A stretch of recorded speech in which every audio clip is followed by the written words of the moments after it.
तहिनू वला तहज़नू व अंतुमुल आलौन इन कुंतुम मुमिनीन।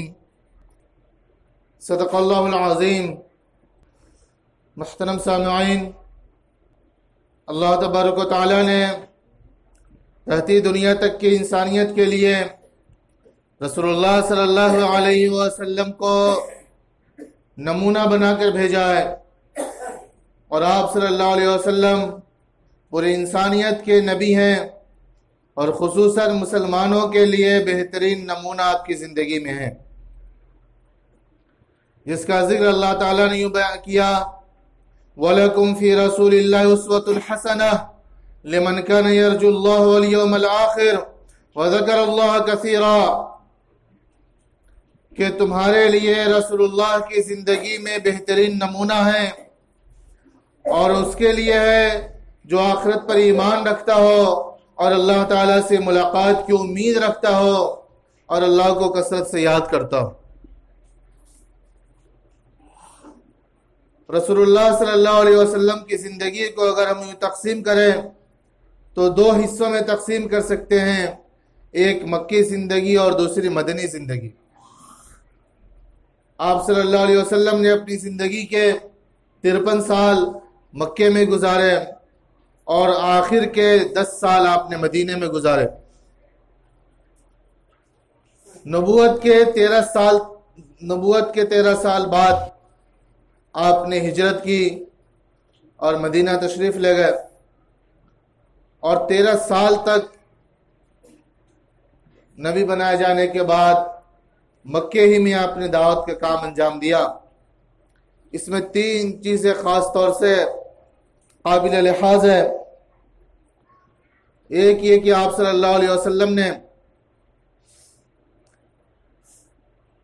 मक्के में जो ईमान लाते थे उनको आपस में जोड़ कर रखते। ईमान लाने के बाद जब मुशरिकीन और कुफ्फार को मालूम होता है कि ये मुसलमान हो गए हैं और हमारे आबा व अजदाद के दीन से हट चुके हैं, तो उनको तकलीफ़ें देते, सताते, तरह तरह से परेशान करते। लेकिन जो एक मर्तबा ईमान कबूल कर लेता वो हमेशा के लिए अपने आप को नबी का ग़ुलाम बना लेता और हमेशा आपके कदमों में ही रहने को पसंद करता और आपकी तालीमात पे अमल करता।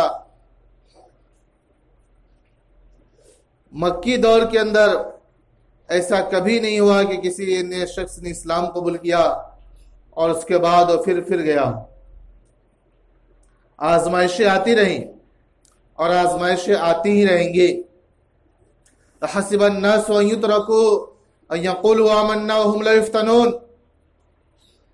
अल्लाह ताला फरमाते हैं, क्या लोगों ने यह समझ लिया है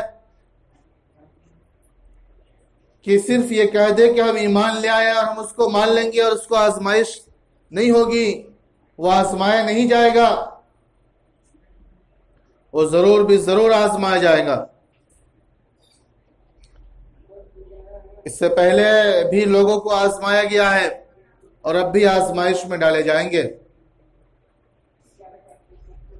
दूसरी जगह इरशाद खुदाबंदी है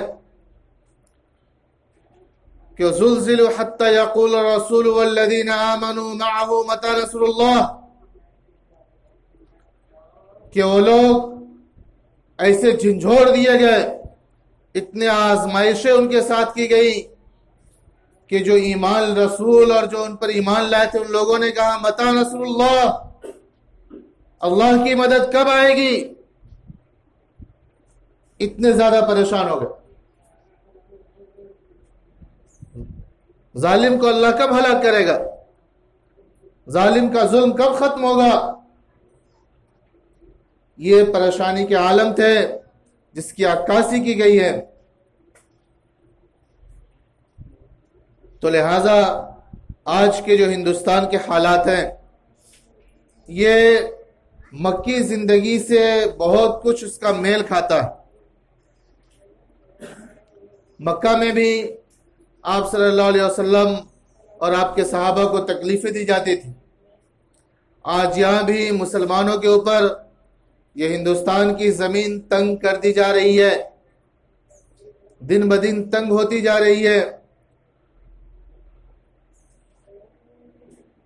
और यहाँ के कुछ अजला के अंदर, खास तौर से आसाम के कुछ जिलों में और जो डिटेंशन कैंप बनाए गए हैं, कई साल से मुसलमान वहां जिंदगी गुजार रहे हैं और कितने अमवात हो चुकी हैं, लेकिन नेशनल चैनल्स उसको दिखाते नहीं हैं। और कितने लोगों को जबरदस्ती डाला जा रहा। ये सब उस बात की तरफ है कि जिस तरह मक्के के अंदर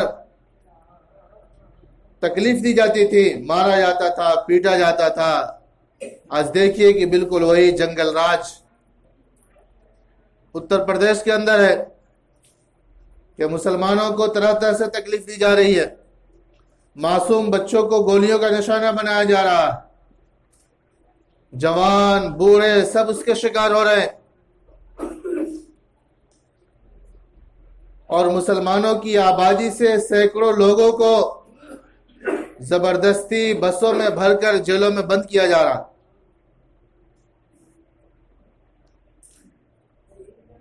लखनऊ, रामपुर और दीगर अजला में से इस तरह की खबरें आ रही हैं। तो गोया यहाँ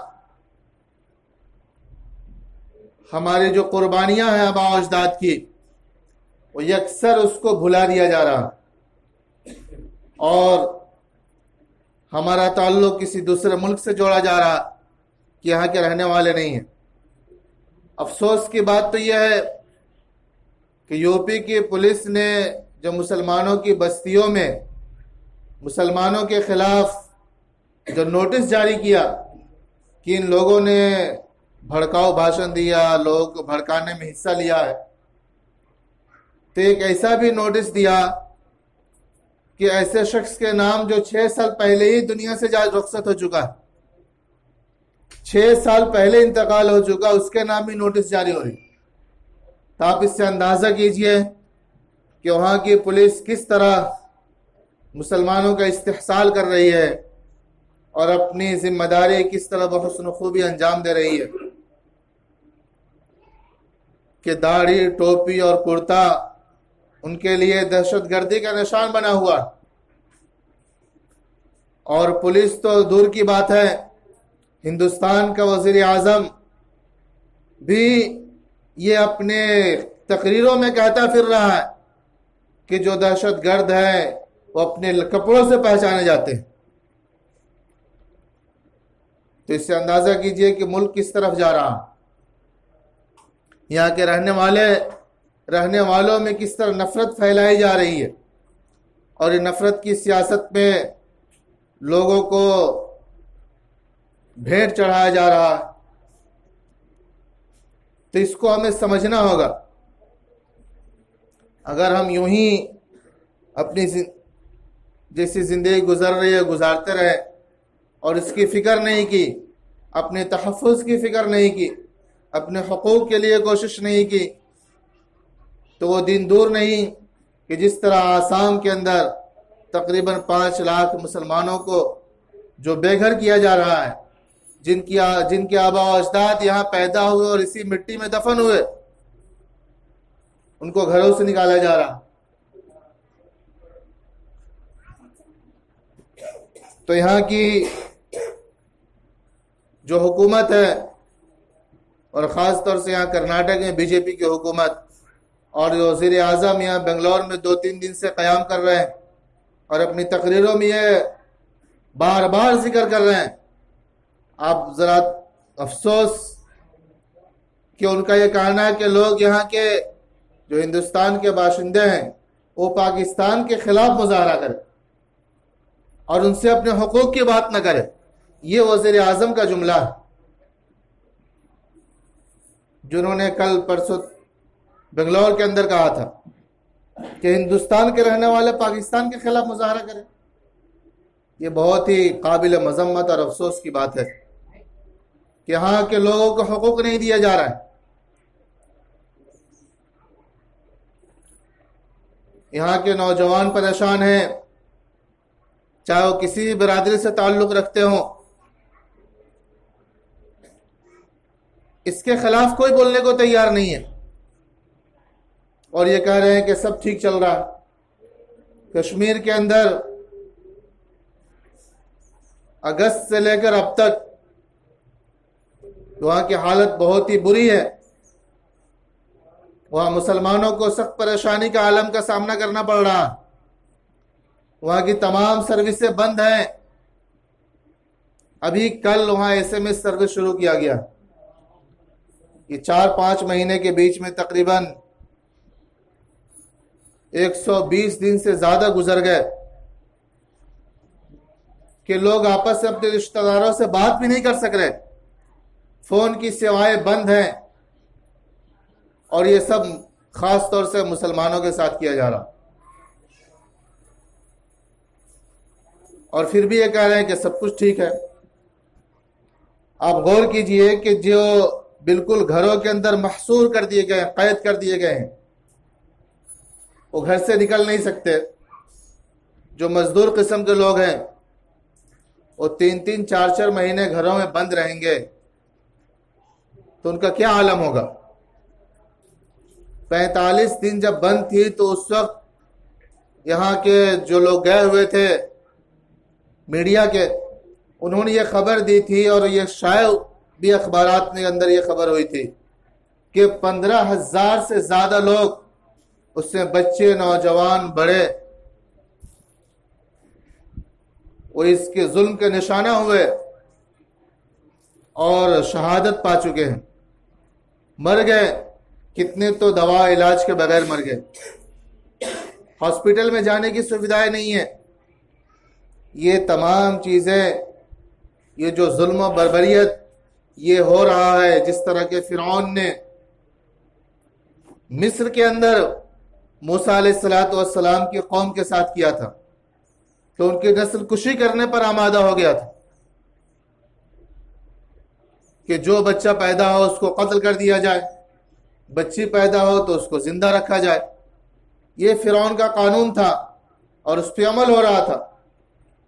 जुल्म बढ़ता रहा, यहां तक कि अल्लाह ताला ने उसके तबाही का फैसला कर दिया, जिसके बारे में किसी शायर ने कहा है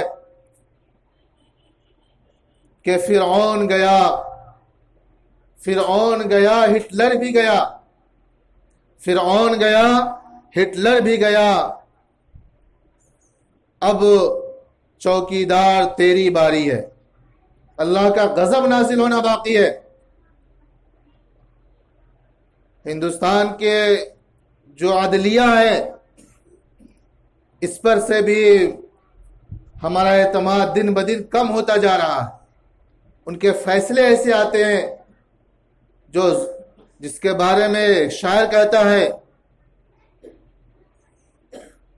कि इंसाफ जालिमों की हिमायत में जाएगा, इंसाफ जालिमों की हिमायत में जाएगा। ये हाल है तो कौन अदालत में जाएगा। जलजले भी आते हैं, आंधियां भी आती है, जलजले भी आते हैं, आंधियां भी आती हैं, हक पे जब अदालत का फैसला नहीं होता, जब अदालत से के अंदर जुल्म के हक में फैसले होने लगते हैं और मजलूमों को इंसाफ नहीं मिलता है, तो फिर अल्लाह का कहर और गजब नाजिल होता है। अल्लाह ताला का इरशाद है वलनुहलिकन्न ज़ालिमीन, कि जो जुल्म करने वाले हैं हम उनको जरूर भी जरूर हलाक करेंगे। वलनुस्किनन्नकुम फिल अर्ज़, और हम तुमको इसी जमीन के अंदर मुतमक्किन करेंगे, इसी जमीन के अंदर बसाएंगे, और जो जालिम है उससे मुल्क का सफाया कर देंगे। लेकिन उससे पहले ये फरमाया कि वअंतुमुल आलौन इन कुंतुम मुमिनीन, कि हमारे लिए जरूरी है कि हमारे अंदर पुख्ता ईमान हो, मुकम्मल ईमान हमारी जिंदगी के अंदर हो, अमली नमूने उसके हम पेश कर रहे हों, तब जाकर अल्लाह की मदद आती है। अल्लाह की मदद और नुसरत के लिए ज़रूरी है कि हमारे अंदर ईमान के तकाजे पर अमली नमूना पेश कर रहे हों, हम उस पर चल रहे हों, अमल से खाली ना हो, तभी जाकर अल्लाह की मदद आएंगी। वरना सिर्फ ज़बानी दावे से अल्लाह की मदद नहीं आती है। अगर हम अल्लाह की नाफरमानी करते रहेंगे फिर अल्लाह हमारी मदद नहीं करेगा। ये दस्तूर है, ये कानून है। तो लिहाजा हम अपने गुनाहों से तौबा करें, अपने गुज़श्ता ज़िंदगी पर जो हमसे कोताहियाँ उससे माफ़ी मांगे और अल्लाह की तरफ रुजू हो। वतूबू इलल्लाहि तौबतन नसूहा, अल्लाह से तौबा करे, इस्तिग़फ़ार करे। इंशाअल्लाह अल्लाह की मदद ज़रूर आएंगी, ज़रूर कामयाब होंगे। जालिम का सफाया होगा, जुल्म मिटेगा। जुल्म न हमेशा बाकी रहा है न रहेगा। इंशाअल्लाह यहाँ हिंदुस्तान से भी जालिम हुकूमतें ख़त्म होंगी। अल्लाह के हाथ में सब कुछ है, वो मालिकुल मुल्क है, वही तमाम बादशाहों का बादशाह है। उसके हुक्म के बगैर कुछ भी नहीं होगा। अल्लाह ऐसे लोगों को पैदा करेगा या ऐसे उन्हीं में से किसी को खड़ा करेगा जो इस जुल्म का खात्मा कर देगा। जैसा कि रसूलुल्लाह सल्लल्लाहु अलैहि वसल्लम ने किसरा के नाम खत लिखा था और किसरा ने हुजूर के खत की बेअदबी की थी और खत को फाड़ दिया था, तो अल्लाह के रसूल ने कहा मज़्ज़क़ल्लाहु मुल्का, अल्लाह उसके मुल्क को तबाह कर दे। और ऐसा ही हुआ कि किसरा का बेटा ने ही खुद उसको कत्ल कर दिया और उसका मुल्क टुकड़े टुकड़े हो गया। तो इसी तरह अल्लाह से दुआ करें कि अल्लाह ताला जालिमों को ख़त्म करे, जालिमों को जुल्म से हमारी हिफाजत फरमाए, उसके इरादे को नाकाम करे। मकर व मकर अल्लाह वल्लाहु खैरुल माकिरीन, कि जालिम साजिशें करते हैं, प्लानिंग करते हैं और अल्लाह ताला भी प्लानिंग कर रहा है। वल्लाहु खैरुल माकिरीन, और अल्लाह की प्लानिंग सबसे बेहतर है। अल्लाह बेहतरीन प्लानिंग करने वाला है। लिहाजा अल्लाह से दुआ है कि अल्लाह ताला हमें अपने आमाल के में इख्तिसाब की तौफीक अता फरमाए। आमीन। व आखिर दावाना अनिल हम्दुलिल्लाहि रब्बिल आलमीन।